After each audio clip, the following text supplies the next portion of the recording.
Hey, this is Chad with Drawn and Cornered. It is September 2nd, 2021, and we are still reeling from the Joe Biden speech that has come out about Afghanistan's pullout. And frankly, I think the thing that's most surprising is that amidst all of the issues and problems and things that everybody agrees went wrong there, nothing was done improperly. There are no changes that he would make.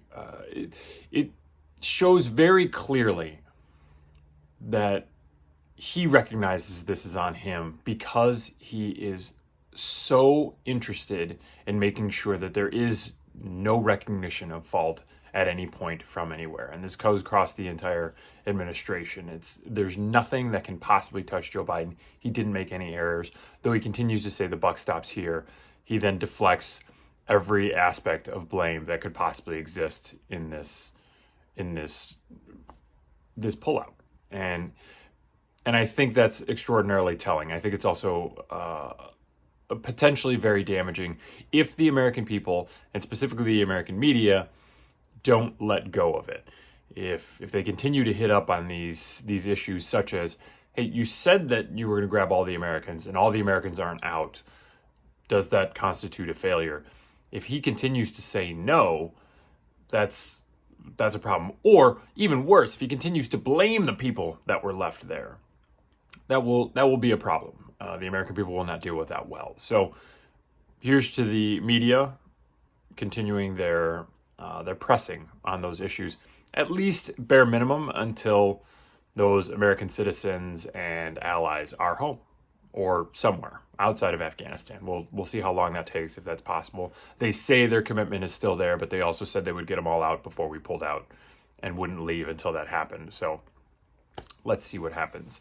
The other news of the day that is fairly important is the Supreme Court denied hearing the Texas abortion law and the affront to that, I guess, the defense of it, or the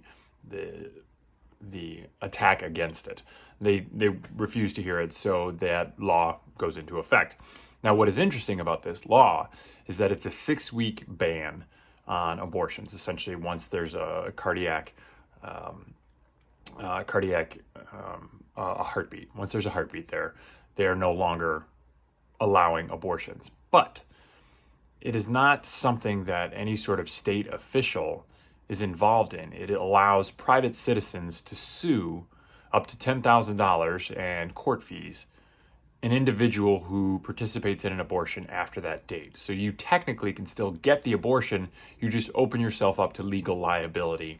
And because of this, it's an end around. There's no state enforcement of it, so there's no state jurisdiction on it ultimately. And it ends up becoming this sort of miasma of legal issues that the Supreme Court didn't handle. And ultimately, they, in their judgment and even in their dissent, said, hey, we're not really ruling on anything specifically. Like, all of this can come up eventually once the right situations happen. For instance, if an abortion happens, if a suit happens, and the person being sued then calls this into question, that can rise up to the Supreme Court, and they'll actually have to make a judgment on it. But at this point, because the law itself is not a state issue, it's not something that they can bring into their chamber until that case occurs, is kind of where they sat on this. Now, I'll give you my opinion on this. I am pro-life, pretty staunchly pro-life. But this does not seem to be the way to go about handling the abortion argument. Essentially, when you're doing all this legal wrangling and you're kind of edging around what the principle of the law is and what ultimately is there, it seems like the wrong way to do it. If you want to handle this legislatively, then handle it legislatively. Like, actually go out there and say, this is what we're going to do, and we're going to take that to the Supreme Court, and we're going to fight it properly. Not this goofy sort of opening citizens to liability from other citizens, people that are completely untouched. This isn't even a father who is disappointed about his son being aborted by the mother or his kid being aborted by the mother and then decides to take her to civil court for it. This isn't even that. a totally impartial third-party individual could come and sue somebody. There is surveillance going on at abortion facilities now. People are watching who goes in and who goes out. Like, this is not the way that this is supposed to be structured. This fight against person to person is not the way this should be handled. This feels very fascistic in the way that the populace is going to regulate itself, and we're all going to keep eyes on all the pregnant girls out there that may or may not want an abortion, and whether or not they go beyond that 6-week mark, and we're going to find out, and we're going to sue her into oblivion for doing such a thing. It's just, this does not seem the way that you want this to roll. It's a jackbooted thuggery type of manner to push down the authority for what you want achieved to the masses. And I don't think one, that it's entirely effective, but two, I don't think that it's a positive.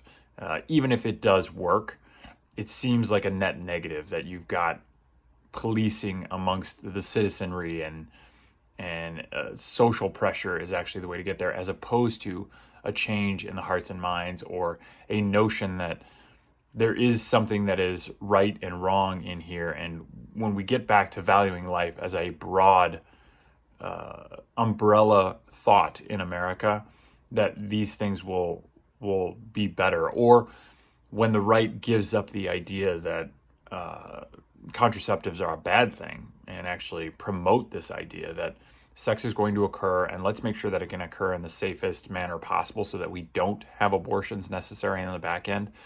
Again, my stance has always been that the fight is not against abortion. The fight is against unwanted pregnancies, because that should bring in everybody. The left and the right should both agree that unwanted pregnancies are not a positive. That's not something we want to encourage. So let's find a way to eliminate, or at least diminish, unwanted pregnancies, more so than diminishing abortion, which then just creates a fight, creates a massive us and them type of situation, which doesn't help anybody and doesn't improve the circumstance. Instead, we can both focus on unwanted pregnancies and come to agreement in a lot of areas about how to best hit that target, as opposed to the opposition.